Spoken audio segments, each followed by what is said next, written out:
Assalamualaikum warahmatullahi wabarakatuh. Nama saya Muhammad Arif Hilmi bin Abdul Hamid. Saya mewakili ahli kumpulan 32. Seperti mana yang anda tahu, kumpulan Fikrah Muslim kami akan membuat sebuah lakonan video sempena kempen nilai-nilai murni.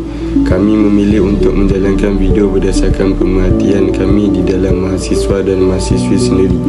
Semoga penghasilan video ini memberi manfaat buat diri saya dan semua yang menontonnya. InsyaAllah, mari kita saksikan sama-sama. Assalamualaikum warahmatullahi wabarakatuh. Pada hari ini, saya Muhammad Iqmal Shazmi dan rakan saya Muhammad Irfan akan menerangkan beberapa permasalahan yang berlaku dalam kalangan mahasiswa dan nilai-nilai murni yang boleh diterapkan ke dalam diri mereka. Antara permasalahan yang sering didengari ialah mahasiswa kurang memberikan kerjasama dalam menyiapkan tugasan berkumpulan.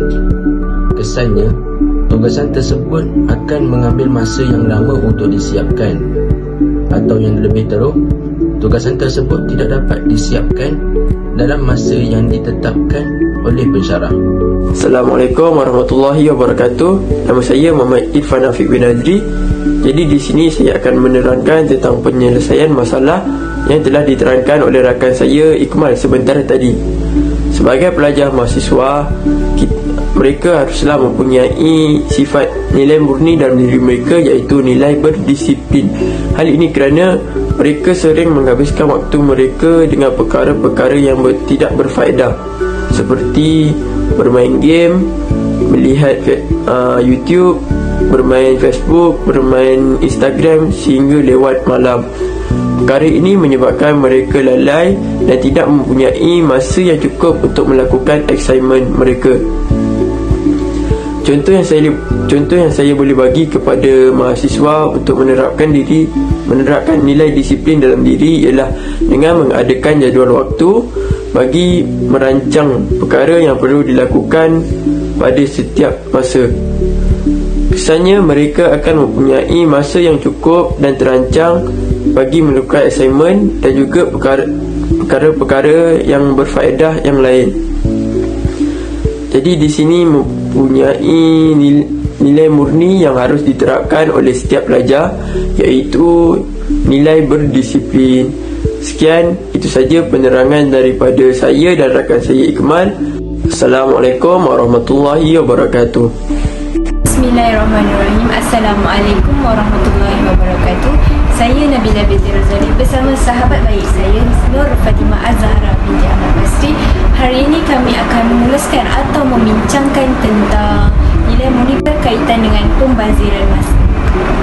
Fatimah, hari ini saya akan berkongsi ceritalah dengan Fatimah tentang pengalaman saya sewaktu saya berada di sekolah menengah. Sewaktu tu dia berkisahkan, dia berkisahkan aku tu, mesti tanya kan.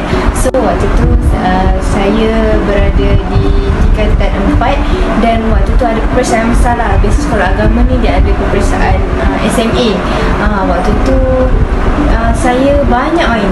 Orang belajar kan, biasa masa ni orang akan belajar secara push kan. Saya waktu tu main dan sebenarnya waktu-waktu yang main tu sebenarnya ada je masa untuk saya belajar. Cumanya waktu tu orang kata tu saya seorang yang banyak sekolah kan, ramai kawan. Lepas tu bila ramai kawan ni kita dah niat lah, okay, aku turun prep, aku nak belajar. Tapi bila dah tibanya waktu prep tu, ya Allah, tak tahulah apa yang menjadikan kita rasa macam nak berbual kan. Lepas tu waktu dah nak exam tu barulah terkejut-kejut macam buka buku sebab nak exam kot kan. Esok nak exam macam tu. Lepas tu bila esok paginya dah nak naik dewan periksa, barulah ya Allah, setiap buku ni ya Allah boleh jawab ke macam tu. Lepas tu waktu tu lah baru masuk kat lupa tak balik pun kan. Macam tu waktu tu barulah macam tersedar diri kan. Macam tu. Lepas tu waktu keluar result tu macam still okay, still lulus, tak gagal orang kata, tapi tak memuaskan lah kejayaan. Sebab kejayaan ni kan kita nak bagi kat mak ayah macam tu lah. Contohnya kita ni jangan suka membazir masa, sebab masa tu takkan putar balik untuk kita. Waktu tu kita nak menyesal lah sampai bila-bila. Macam tu lah. So kita manfaatkanlah masa 24 jam tu dengan benda-benda yang manfaat. Okey, sekarang saya akan serahkan pada sahabat saya, Nur Fatimah Az-Zahra. Bismillahirrahmanirrahim. Terima kasih Kak Nabila. Baiklah, apa yang Fatimah dapat dan fahami dalam cerita Kak Nabila sebentar tadi adalah tentang pembaziran masa. Betul tak? Ya. Jadi, Fatimah ingin berkongsi sedikit tips mengelakkan diri kita daripada melakukan pembaziran masa secara tidak sedar. Tips yang pertama yang Fatimah sering amalkan adalah mencipta satu jadual. Dalam jadual tersebut, Fatimah akan menyenaraikan perkara-perkara harian yang Fatimah sering lakukan. Sebagai contoh, kita sebagai seorang perempuan mesti selalu tolong ibu kan.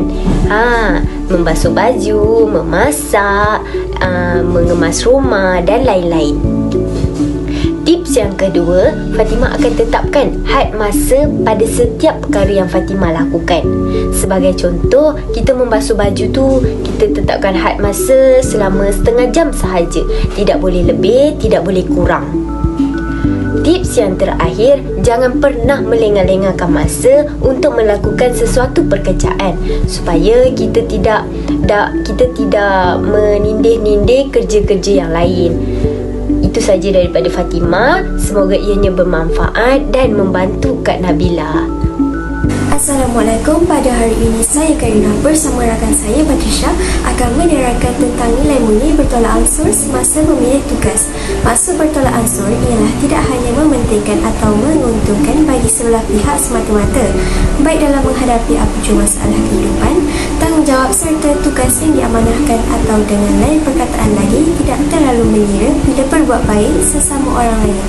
Sebagai contoh, apabila diberikan tugasan berkumpulan, tugasan tersebut perlulah dibahagikan kepada bahagian masing-masing. Dalam hal ini, seseorang itu perlulah bertolak ansur sesama ahli kumpulan semasa memilih bahagian tugasan. Jika mempunyai sikap pentingkan diri, maka boleh terjadinya pergaduhan. Oleh itu, mempunyai sikap bertolak ansur adalah nilai murni yang perlu ada dalam diri. Itu saja penerangan saya. Saya serahkan buantangan ini kepada Patricia. Assalamualaikum warahmatullahi ta'ala wabarakatuh. Saya Siti Nobatrisha binti Yahya daripada Diploma Syariah Islamiyah KSD 210501008. Dan pada hari ini saya juga akan menyambung kepada nilai murni yang sama, iaitu bertolak ansur ketika dalam memilih tugasan. Dan saya juga berterima kasih kepada sahabat saya Khairina kerana memberikan pendapat yang pertama di dalam tajuk kami ini. Terima kasih Khairina. Dan sekarang saya akan mengemukakan sedikit pendapat saya sendiri tentang bertolak ansur ketika di dalam memilih tugasan. Sememangnya apabila kita diberikan tugasan oleh ketua atau pensyarah, kita perlulah bertolak ansur di dalam memilih tugasan, seperti kita perlulah mengadili dalam memberi ataupun memilih tugasan ketika di dalam kumpulan agar semua pihak ataupun ahli kumpulan mendapat tugasan dengan adil. Sememangnya kita ketahui selalunya kita melakukan aktiviti ataupun sesuatu tugasan secara berkumpulan. Jadi dengan itu kita juga janganlah mengambil kesempatan kepada ahli kumpulan kita ketika diberi tugasan kumpulan. Seperti kita memberikan lebih tugasan kepada dia, dan ada setengah pihak diberikan sedikit tugasan dan ia menjadikan ada setengah pihak akan berasa berkecil hati ataupun tidak berpuas hati dengan keputusan kita. Lagi-lagi kita adalah sebagai ketua. Seterusnya juga kita mestilah mempunyai kerjasama, iaitu teamwork, semasa melakukan tugasan yang diberi, supaya ataupun agar tugasan yang diberikan itu diselesaikan dalam keadaan jayanya. Dan kita mestilah memberikan pertolongan atau menawarkan bantuan kepada ahli kumpulan kita meskipun tugasan yang telah diberikan kepada kita sudah siap dilakukan. Dan itu saja daripada saya. Wabillahi taufiq wal hidayah. Wassalamualaikum warahmatullahi taala wabarakatuh. Sebagai menggulung segala yang telah disampaikan daripada lakonan video sebentar tadi, kita sebagai mahasiswa dan mahasiswi hendaklah sentiasa mengambil cakna dan mengambil berat terhadap tugasan yang diberi dan sewajarnya memberikan kerjasama yang baik agar tidak menyusahkan orang lain. Ingat, sekiranya kita tidak mampu untuk membantu, jangan pula kita menyusahkan orang lain. Semoga penghasilan video ini memberi kesedaran buat kita semua. Sekian, terima kasih. Segala kekurangan datang daripada kami dan segala kebaikan datang daripada Allah juga. Wabillahi taufiq wal hidayah. Wassalamualaikum warahmatullahi wabarakatuh.